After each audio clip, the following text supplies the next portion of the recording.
আসসালামু আলাইকুম। শুরু করছি দ্য সাইলেন্ট ম্যানার উপন্যাসের ১৫তম পর্ব। লিখেছেন ডায়না ইমরোজ লাক্কি। আমি আপনাদের সাথে আছি ফারহিনা। ফারদিনার চোখের আকার বড় হলো। তাকে কেন কেউ নিতে আসবে? তার সাথে শত্রুতা কিসের? আমাকে নিতে আসছে মানে? সিগারেট না টেনে আমার প্রশ্নের জবাব দাও। আগে সিগারেট পরে সব। তুমি এত পাখির মতো ফরফর করো কেন? পাখির মতো ফরফর কোথায় করলাম? তুমি কি ঝগড়া বাঁধাতে চাচ্ছ? মেয়ে মানুষের সাথে ঝগড়া ভুলেও না। ওরা তর্কে হেরে শুধু নাকে চোখে কান্নাই করতে পারে। এখন থেকে আমি আর কথাই বলবো না। সুফিয়ান সিগারেট ফেলে বলল, কথা বলার সময় বিরতি নিতে হয়। থেমে থেমে কথা বললে সামনের মানুষটির প্রশ্নের সঠিক জবাব দেওয়া যায়। বুঝলে? বুঝেছি। কি বুঝেছ? আমাকে ওরা কেন নিতে এসেছে? এর প্রশ্নের পর তুমি যে সময়টুকু চুপ ছিলে ততক্ষণে সঠিক উত্তর খুঁজেছ। এখন বলো। ওরা হয়তো তোমাদের শত্রু, আমাকে দেখে সামনে এগোয়নি। আমাকে ওরা নিয়ে কি করতো? তুমিও যেখানে আমিও সেখানে। ওরা কি করতো কিভাবে বলবো? দুজনে অস্ত্রের পৃষ্ঠায় চেপে বসে। ৩৫ মিনিটের মধ্যে বাড়ির কাছে তারা পৌঁছে যায়। সুফিয়ান অস্ত্র থেকে নেমে লাগাম ধরে ধীরে ধীরে হাঁটতে লাগলো। ফারদিনা অস্ত্রের পৃষ্ঠায় বসে আছে। সুফিয়ান চুপচাপ। তার নীরবতা ফারদিনার ভালো লাগলো না। বলল, তুমি জানো আমি একটা মহৎ কাজ করেছি? কি করেছো? গোলাপ ফুলের চারা লাগিয়েছি ছাদের উপর। আমি রোজ ওদের যত্ন নিই। হঠাৎ গোলাপের চারা গাছ লাগালে? গোলাপের গন্ধ স্নিগ্ধ। আমাদের অনেক ফুল গাছ আছে, গোলাপ ছিল না। তাই আমি গোলাপের ঘাটতিটাও পূর্ণ করলাম। ভালো হয়েছে না? ভালো হয়েছে। ওদের যত্ন নিতে হবে, নয়তো মরে যাবে। আমি যত্ন নেব। তুমি গাছগুলো দেখে এসো একদিন। আচ্ছা, যাবো। একটা কথা বলবো? বলো। তুমি আমার উপর বিরক্ত? হ্যাঁ, আজকাল খুব জ্বালাতন করছো আমায়। আমি যেদিন তোমাকে বিরক্ত করা বন্ধ করে দেবো সেদিন তুমিই বিরক্ত হবে। সুফিয়ান প্রসঙ্গ পাল্টে বলল, গোলাপ ফুটলে সর্বপ্রথম কাকে দিবে? যেদিন দেব সেদিন জানতে পারবে। জানি না তোমার দেয়া গোলাপ কাকে দাও, দেখতে পারবো কিনা। রসিকতা করে বলল সুফিয়ান। ফারদিনা কোমল কণ্ঠে বলল, পারবে। কিন্তু তুমি তো আমার উপর বিরক্ত। যেদিন গোলাপের পাপড়ির মতো আমিও ঝরে যাব সেদিন বুঝবে। তখন থেকে উল্টোপাল্টা কি বকছ? ঠিকই বলছি। যেদিন দেখবে আমার গোলাপগুলো অযত্নে ঝরে পড়ে গেছে সেদিন ভাববে আমিও ঝরে গেছি।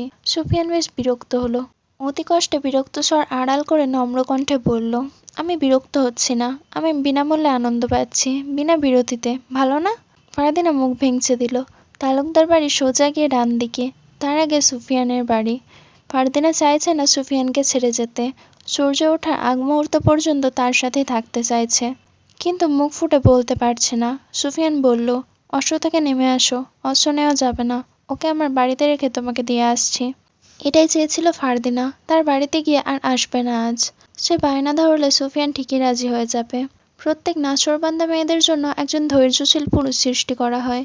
ফারদিনা বিশ্বাস করে তার জন্য সুফিয়ানকে সৃষ্টি করা হয়েছে। একদিন আদিব ভাই কথায় কথায় বলেছিল, সুফিয়ানের অনেক রাগ। ওর সামনে কেউ অন্যায় করতে পারে না। অকাজের কথাও বেশি বলা যায় না। অথচ ফারদিনা বিনা বিরতিতে এটা ওটা বলতেই থাকে। সুফিয়ান সেগুলো মন দিয়ে শোনে। তার খুব ভালো লাগে। অশ্ব থেকে নামলো। সুফিয়ান আগে আগে যাচ্ছে। ফারদিনা পেছন পেছন হাঁটছে। হঠাৎ মনে হলো পিছনে কেউ আছে। ঘুরন্ত গতিতে পিছনে ঘুরলো। একটা লণ্ঠনের আলো হঠাৎ যেন গাছের আড়ালে চলে গেল। চোখের ভুল। এত রাতে কেউ বাইরে থাকে না। সামনে ঘুরে চুপচাপ হাঁটা ধরলো। সুফিয়ান ঘরের সামনে পৌঁছে অশ্বকে বেঁধে রাখলো একটা খুঁটির সঙ্গে। ঘুরে ফারদিনার দিকে তাকিয়ে বলল, চলো তোমাকে দিয়ে আসি। প্রতিদিন সবার চোখ ফাঁকি দিয়ে তোমাকে নিয়ে বের হই। কবে না জানি ধরা খেয়ে যায়। এত রাতে আমাকে তাড়িয়ে দিচ্ছ? ঘরে ঢুকতে দেবে না? ঘরে ঢুকতে দেবো না মানে? এই রাতে অচেনা একটা মেয়েকে নিয়ে ঘরে থাকবো? লোকে দেখলে পাথর নিক্ষেপ করে মারবে, জানো? জানি না। পাথর কেন মারবে? উফ, ভুলভাল কাজ করলে মারে। এটা পূর্ব নিয়ম। এসব নিয়ম টিয়ম আমি মানি না। কবে মরে যায় কে জানে। আমার শখ করছে আজ তোমার সাথে থাকবো মানে থাকবো। সুফিয়ান দাঁতে দাঁত চেপে চেয়ে রইল। সে যেন হতাশায় নিমজ্জিত হয়ে পড়ল। আশেপাশে দৃষ্টি বুলালো। মেয়ে মানুষের আবদার পূরণ না করলে চিৎকার দিয়ে উঠতে পারে। মেয়েদের বিশ্বাস নেই। ফারদিনা সুবিধের নয়। সুফিয়ান নিজের থুতনিতে হাত বুলিয়ে বলল, এসো ভেতরে। ঘরটিতে ঢোকা মাত্রই ধূপের গন্ধ আসলো। সুফিয়ান লণ্ঠন ম্যাচ দিয়ে জ্বালিয়ে দিল। ফারদিনা বিছানার উপর পা তুলে বসলো। সুফিয়ান বলল, মনে হয় তোমার বাড়ি, যেভাবে বসছো। তুমি জানো ছোট্ট ঘরে যে শান্তি পাওয়া যায়, বড় বড় রাজপ্রাসাদে তা পাওয়া যায় না। কেউ রাজপ্রাসাদ চায়, আয়েস খোঁজে। কেউ মাটির ঘর খোঁজে, প্রিয় মানুষের মন পিঞ্জরের মাঝে, বলল সুফিয়ান। হাতে ভাতের থালা। বসলো ফারদিনের সম্মুখে। ফারদিনা জিজ্ঞেস করলো। ছন্দটার সাথে বাস্তবতার সম্পর্ক আছে। প্রিয় মানুষটিকে ভালোবেসে মাটির ঘরেও থাকা যায়। সুফিয়ান তার রেশ না টেনে ভাত মাখতে মাখতে বলল, আমার জন্যই রান্না করেছিলাম, একজনের খাবার, খেয়ে নাও।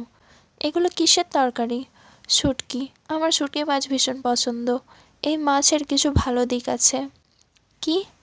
দীর্ঘদিন সংগ্রহ করা যায়, রান্না করতে ঝামেলা হয় না। তাছাড়া এই মাছে আছে প্রোটিন, ক্যালসিয়াম ও ফসফরাস সমৃদ্ধ। এতে সামান্য নুন এবং তেল থাকায় শরীরে শক্তি যোগায়। শক্তি দরকার কিনা বলো? দরকার। কিন্তু আমি শক্তি দিয়ে কি করব? আমি খাবো না, তুমি খাও। তুমি আমার অতিথি, সুতরাং অতিথিকে খাবার খাওয়াতে হয়, নয়তো বরকত কমে যায়। জানো তো নাকি? জানি। সুফিয়ান ফারদিনাকে এক লোকমা খাবার তুলে দিল। ফারদিনা ভাতটা গিলে বলল, তোমার পছন্দের খাবারের তালিকায় প্রথম কোনটা? শুটকি দিয়ে ভাত, ঝাল ঝাল হাঁস ভুনা।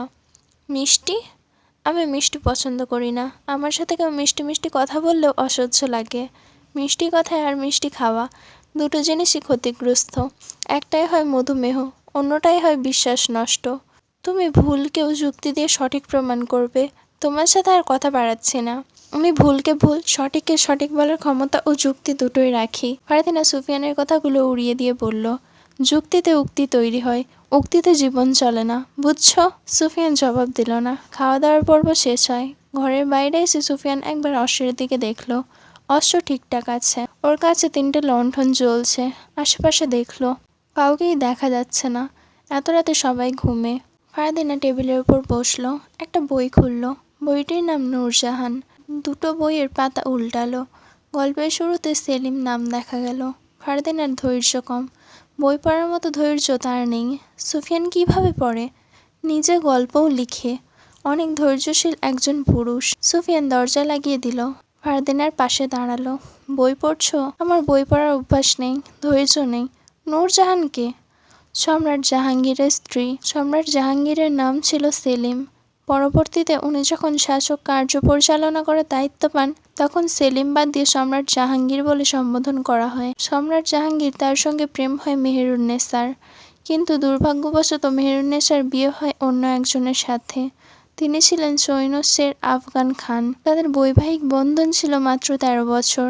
এরপর শের আফগান খান এক যুদ্ধে মারা যান। এর পরবর্তী সময়ে সম্রাট জাহাঙ্গীর মেহেরুন্নেসাকে বিবাহ করেন। তাকে বিয়ে করার পর জাহাঙ্গীর মেহেরুন্নেসা থেকে নূরজাহান নাম দেন।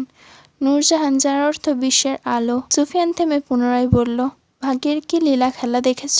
বিচ্ছেদে 13 বছর পরে পূর্ণতা পেল। আর এটা গল্প নয়, বাস্তব ঘটনা। ফারদিনা টেবিলের উপর চোখ বুলালো। সুফিয়ানের লেখা গল্পটা খুঁজছে, পাচ্ছে না। জিজ্ঞেস করলো, তুমি যে গল্পটা লিখছো সেটা কোথায়? গল্পের নাম কি? তুমিও কি বাস্তব প্রেমের গল্প লিখছো? সত্যি একসময় কাল্পনিক রূপ নেয়। বাস্তবতা থেকেই লিখছি। গল্পের নাম সময় হলে জানবে। সুফিয়ান সিগারেট ধরালো। ফারদিনা বলল, আমি একটা টান দিব? সুফিয়ান তীক্ষ্ণ দৃষ্টিতে দেখে বলল, মেয়েদের কোমল ঠোঁটে আগুন মানায় না। তুমি কেন খাচ্ছ? অভ্যাস। অভ্যাস ত্যাগ করো। খারাপ অভ্যাস ত্যাগ করার জন্য ভালো অভ্যাসের দরকার হয়। আমি কি তোমার ভালো অভ্যাস নই? এত সময় আমার সাথে পার করছো, অথচ সিগারেটের কথা ভুলছো না। সুফিয়ান দৃষ্টি সরিয়ে নিল, জবাব দিল না। ফারদিনা জানলার দিকে এগিয়ে গেল। জানলার পর্দা ফাঁকা, শোঁ শোঁ করে বাতাস ঢুকছে। দূরে মশাল হাতে কাউকে দেখা যাচ্ছে। কৃষক তার চাষ দেখছে। সুফিয়ান ফারদিনার গা ঘেঁষে দাঁড়ালো। ফারদিনা বলল, সম্রাট জাহাঙ্গীর এবং নূরজাহানের প্রেমের মতো আমার খুব আপন একজন মানুষের প্রেমে হয়েছিল। সে ব্যর্থ হয়। জাহাঙ্গীরের মতো তার আর প্রাক্তনের সাথে দেখা হয়নি। সে নিশ্চয়ই তোমার আদিব ভাই। তুমি কিভাবে জানলে? আদিবের সাথে যখন পরিচয় হয়, ও তখনই সব খুলে বলে আমার সাথে। আচ্ছা, শত্রুদের সাথে কখনো বন্ধুত্বও হয়? এই ধরো, তুমি আমাকে আক্রমণ করতে আসলে, এরপর আমার রূপ থেকে ধমকে গেলে। সুফিয়ান লম্বা শ্বাস ফেলে বলল, হ্যাঁ সম্ভব। কেননা সৃষ্টিকর্তার শ্রেষ্ঠ সুন্দর সৃষ্টি হচ্ছে মেয়েরা। তিনি মেয়েদের এমনভাবে সৃষ্টি করেছেন, শুধু হাতের আঙুল দেখেও প্রেমে পড়া সম্ভব। সেখানে সুন্দরী মায়াবতীর রূপ দেখে একটা পুরুষ থমকে যেতেই পারে। ফারদিনা উৎফুল্ল হয়ে বলল, ইস, আমার সাথেও যদি এমন হতো, কতই না ভালো হতো। হয়তো আমি ততটা সুন্দরী নই। তাছাড়া আব্বার শত্রুদের এখন আর দেখাই যায় না। সুফিয়ান বলল, সেসব ছাড়ো। ঘরের পেছনের দিকে একটা দিঘি আছে, কাছেই। সেখানে যাই? বন্ধ ঘরে বসে থাকা ঠিক হবে না। কেন? আমার তো বন্ধ ঘরেই ভালো লাগে। সুফিয়ান নিঃশব্দে হাসল। তুমি সরল। আমার দেখা মতে তোমার মতো সরল আর কেউ নেই। আমি কোথাও যাচ্ছি না, তোমার ঘরেই থাকবো। সুফিয়ান ফারদিনার হাত ধরে বলল, আরে মেয়ে চলো, বন্ধ ঘরে থাকলে কখন কি হয়ে যায় বলা যায় না। মেঘের ওপারে চাঁদের বসবাস, তার সঙ্গী হিসেবে আছে লক্ষ লক্ষ তারারা। দিঘির পাড়ে বড় বড় গাছ, গাছের পাতার ফাঁক ভেদ করে জলে পড়ছে চাঁদের আলো। মাছের সাঁতারের জলে একটু পর পর ঢেউ খেলে। রাত ঠিক ৩টের কাছাকাছি।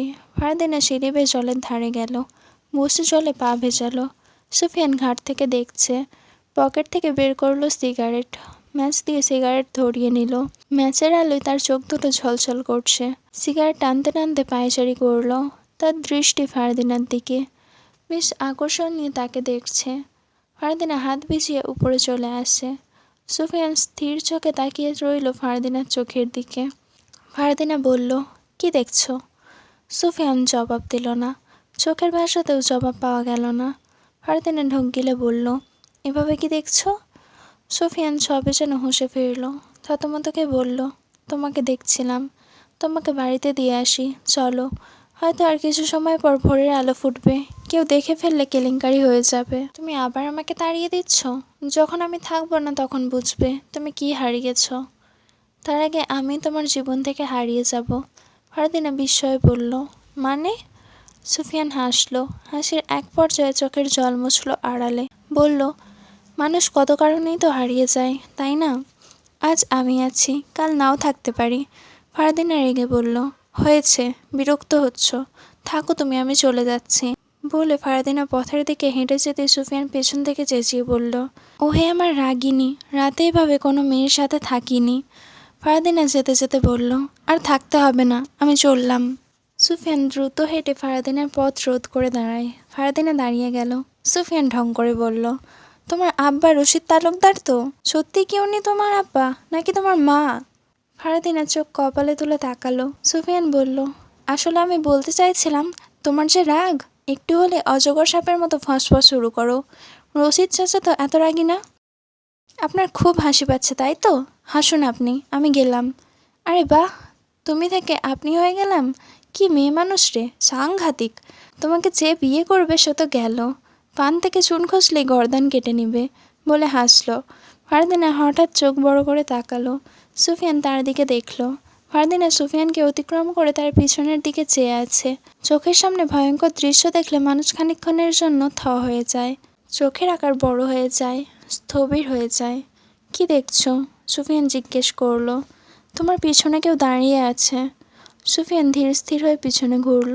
দূরে কেউ লণ্ঠন হাতে দাঁড়িয়ে আছে। চোখ দুটো সাদা সাদা, স্পষ্ট দেখা যাচ্ছে। 10 থেকে 15 হাত দূরে লোকটি। সুফিয়ান লোকটির দিকে এগোতে চাইল। ফারদিনা সুফিয়ানের হাত ধরে বলল, যেও না, আব্বার লোক হতে পারে, দেখে ফেললে নির্ঘাত শেষ। ইতিমধ্যে আমাদের দেখে ফেলেছে, ছাড়ো আমাকে। ও ওভাবে দাঁড়িয়ে আছে কেন জিজ্ঞেস করি, কিছু বলার থাকলে তো বলবে। সুফিয়ান গেল। ফারদিনা তার পেছন পেছন হাঁটল। মজিদ মিয়া লণ্ঠন হাতে দাঁড়িয়ে আছে। তার শরীরের রং কালো। কালো মানুষের চোখের মণি সাদা থাকে। চোখের চারপাশে কালো থাকায় চোখের মণি বেশ সাদা দেখায়। এর আলাদা কোনো বৈশিষ্ট্যতা নেই। সুফিয়ান জিজ্ঞেস করল, চাচা আপনি এখন এ রাতে বাইরে কেন, কিছু হয়েছে? মজিদ মিয়া নিশ্চুপ, তীক্ষ্ণ দৃষ্টিতে তাকিয়ে রইল।